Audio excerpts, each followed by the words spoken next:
안녕하세요. 권현우입니다. 오랜만에 책 소개를 한번 해드릴까 해서 이렇게 여러분들 앞에 앉았습니다. 오늘 제가 소개해드리고 싶은 책은 한겨레 출판에서 나온 은희라는 책입니다. 박유리 작가님이 적으셨고요. 2020년 5월 25일에 초판 인쇄되었습니다. 정보라기보단 여러분들께 드리고 싶은 이야기가 많아가지고 일단 대본을 한번 적어봤습니다. 그래서 대본을 같이 한번 읽으면서 이야기를 나눠봤으면 좋겠습니다. 저는 여러분들이 이 책을 읽지 않으셨으면 좋겠습니다. 저는 여러분들이 이 책을 정말 안 읽었으면 좋겠습니다. 왜냐하면 이 책을 읽는 순간 우리가 살고 있는 지금이 조금 부끄러워지기 때문입니다. 부끄러워지고 왜 모른 척하고 넘어갔었나? 왜 모르고 있었나? 하는 죄책감마저 듭니다. 그러니까 여러분, 가능하면 은희 이 책 읽지 마십시오. 그래도 혹시나 이 책이 읽고 싶은 마음이 드신 분들은 반드시 사서든 빌려서든 어떤 방법을 통해서든 꼭 한번 읽어보시기 바랍니다. 이 책을 함께 읽고 같이 생각하고 같이 고민하고 앞으로 또 이런 사건이 우리나라에 다시 일어나지 않을 수 있는 방법이 무엇인지 함께 고민해 보았으면 좋겠습니다. 이 책을 소개하기 전에 먼저 부끄러운 고백을 한번 해야겠습니다. 여러 언론에서 부산 형제복지원 혹은 형제의 집이라는 내용의 기사가 소개가 되면 사실 무시했었습니다. 뭐 시위에 하나겠지. 우리나라에 억울한 사람들이 얼마나 많은데 그 중에 그런 사람들이겠지 하며 인터넷 검색조차 하지 않았습니다. 그러다가 얼마 전 2020년 5월 20일에 진실 화해를 위한 과거사 정리 기본법, 줄여서 과거사법 개정안이 국회 의결을 거쳐 법안으로 확정되었다는 소식을 듣게 되었습니다. 과거사법 개정안이 조사할 수 있는 범위 내에 형제복지원 사건도 들어가게 되었다. 는 뉴스를 그때서야 알게 되었습니다. 쉽게 말해서 형제복지원에서 어떤 사건들이 일어나는지에 대해서 국가 차원의 조사가 가능하게 되었다는 말입니다. 아, 단순한 시위가 아니었구나 하는 생각에 형제복지원과 관련된 책을 찾아보게 되었고 몇 권의 책을 찾았지만 가장 최근에 나온 이 책 은희를 선택해서 읽었습니다. 은희는 사람의 이름입니다. 죽는 순간까지 사람이고자 했던 사람의 이름입니다. 이 소설은 은희가 낳은 아들의 이야기로 시작합니다. 아들의 이름은 준. 은희가 형제복지원에서 강간을 당해 나왔고 미국으로 입양되었다가 양부모가 폴란드로 이주하게 되면서 폴란드에서 살고 있는 인물입니다. 그리고 이 준이 만나고 싶어하는 미연이 나옵니다. 미연이 어떤 사람인지에 대해서는 소설을 읽어보시면 자세히 나옵니다.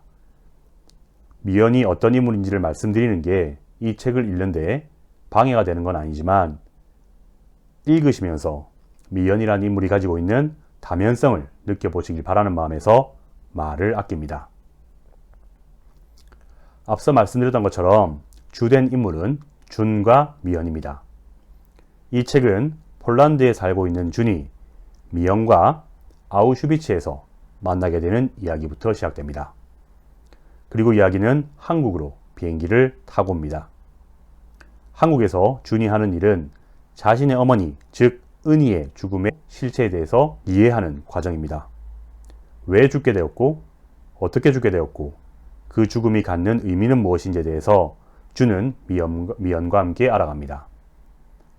자신의 어머니였던 은희의 죽음에 대해서 알아가는 과정은 결코 쉽지 않았습니다만 준은 단지 자신의 생모였던 은희를 만나고 싶다는 어떤 혈연적 이끌림에서 어머니의 죽음을 찾는 것이 아니라 은희로 상징되는 형제복지원의 희생자들에 대한 이야기를 찾고 있는 것은 아닌가 하는 생각도 듭니다. 준과 미연 이외에도 형제복지원 원장인 방인곤과 준과 미연을 증언대에 세워 형제복지원에 대한 언론과 세간의 관심을 끌기 위해 노력하는 병호, 은희의 남동생 은수 등 다양한 인물들이 나옵니다만 일일이 소개를 드리지는 못하지만 각각의 인물들이 갖고 있는 미시사, 즉 작지만 큰 역사들이 소설 속에 잘 표현되어 있다는 말씀을 꼭 드리고 싶습니다. 한 명의 사람이 갖는 각각의 역사가 어떻게 기억되고 형성되었는지를 살펴볼 수 있습니다. 소설의 첫 장에 아우슈비츠 수용소가 나오는 것은 결코 우연이 아니라고 생각합니다. 역사 속에서 인간의 존엄성을 말살했던 가장 대표적인 공간이며 또 전 세계 사람들이 그곳의 역사적 의미와 인류사적 의미를 동시에 빠르게 공감할 수 있는 공간이 아우슈비츠이기 때문입니다. 저는 이 책을 읽으면서 처음 알게 되었는데 아우슈비츠는 독일어식 발음이고 실제로는 폴란드에 있으니 폴란드어 발음인 오시비엥침이 아우슈비츠의 현지 발음이란 것을 알게 되었습니다. 지명은 원래 그 나라의 발음에 맞게 해야 하는 것이 원칙이지만 많은 분들이 아우슈비츠로 알고 계시기에 본 영상에서는 아우슈비츠로 계속 말을 하겠습니다.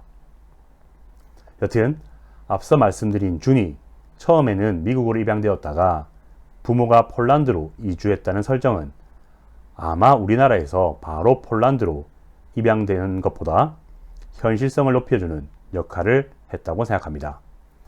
다시 왜 하필 폴란드였는지 그것은 바로 아우슈비츠가 폴란드에 있기 때문이고 작가는 한국에서 일어난 형제복지원 사건이 나치 독일이 자행했던 인권 침해의 대표적 현장인 아우슈비츠와 같은 맥락을 갖고 있는 것이라고 말하고 싶었던 것은 아닌가 생각합니다. 그렇기 때문에 우리가 형제복지원을 제대로 알지 못하면서 부끄러워하지 않는 것은 나치 독일, 히틀러에 대해서 무지한 것과 마찬가지라고 작가는 넌지시 일침을 가하고 또 그렇기 때문에 형제복지원에 대해서 공감해 주기를 바라는 것은 아닐까 생각합니다. 저는 이 책을 읽으면서 철학자 한나 아렌트의 책 예루살렘의 아이히만이 떠올랐습니다. 특히 아렌트가 제시한 개념인 악의 평범성을 생각했습니다. 책 안에서는 크게 비중 있게 제시되지는 않습니다만 당시의 복지부와 부산시 공무원, 경찰들은 자신들이 어떤 짓을 저지르고 있는지 알았을 것이라고 생각합니다. 하지만 그들은 형제복지원에서 일어나는 일에 대해서 모른 척합니다. 분명 핑계는 하나였을 것입니다. 위에서 시켜서 했다. 나는 시키는 일만 했다. 나치 독일 당시 유대인을 학살하는 과정에서 운송을 담당했던 아이히만은 역시 똑같은 이야기를 합니다. 나는 시키는 일을 했기 때문에 죄가 없다. 한나 아렌트는 재판에서 유죄를 받은 아이히만에 대해 아렌트 자신도 유대인이면서 저 사람에게는 무죄를 주어야 한다고 주장합니다. 무죄를 주어야 하는 이유는 죄를 묻는 것은 스스로 생각할 줄 아는 사람에게 물어야 하기 때문이라고 말하면서 말이죠. 아이히만은 스스로 생각하는 인간임을 포기했기 때문에 인간이 아닌 것에게 죄를 물을 수 없다. 이런 뉘앙스로 한나 아렌트의 책 예루살렘의 아이히만에서 밝히고 있습니다. 마찬가지로 형제복지원과 관련됐던 공무원들, 경찰들에게는 어떤 판결을 내려야 할까요? 판결이 제대로 내려지기는 할까요? 그 대답은 여러분들에게 맡기겠습니다. 책 내용에 대한 소개는 끝났습니다. 이제 정말 간단히 문체에 대해서 잠시 설명을 드릴까 합니다. 저는 어떤 소설을 읽든 소설 속의 어떤 문장을 소설 속에서 발췌해서 읽어드리는 것은 큰 의미가 없다고 생각합니다. 왜냐하면 소설 속의 문장이란 독립적인 것이 아니라 문장과 문장 사이에 있어야 그 의미가 있다고 생각하기 때문입니다. 특히 이 책 은희와 같은 경우에는 시적 문체들과 함축적 표현들이 많이 들어가 있어 소설을 읽는다는 느낌과 동시에 산문시를 읽는 듯한 느낌도 받으실 수 있습니다. 꼭 그 문체의 향기를 느껴봐 주시기 바랍니다. 문장을 별도로 인용하지 않는다고 말씀드렸지만 딱 한 부분은 그냥 넘어가지 마시라는 생각에 인용을 합니다. 이건 작가님이 숨겨놓은 문장입니다. 폭행으로 사망한 은희에 대해서 신부전증으로 사망했다는 조작된 검안서를 썼던 조병국이라는 등장인물이 나오는 18장, 그 안에 195페이지에는 이런 문장이 나옵니다. 우리 아버지는 인권이 없나? 우리 아버지한테는 인권이란 게 없나? 이 문장이죠. 조병국의 아들이 조병국을 찾아온 준의 멱살을 잡으며 외치는 문장입니다. 하지만 이것은 소설 속만의 문장이 아니라 실제 발언입니다. 형제복지원 원장을 했던 박인근, 실제 인물입니다. 박인근을 찾아온 뉴스타파 기자에게 박인근의 아들이 기자에게 한 실제 발언을 박유리 작가는 소설 속에 녹였습니다.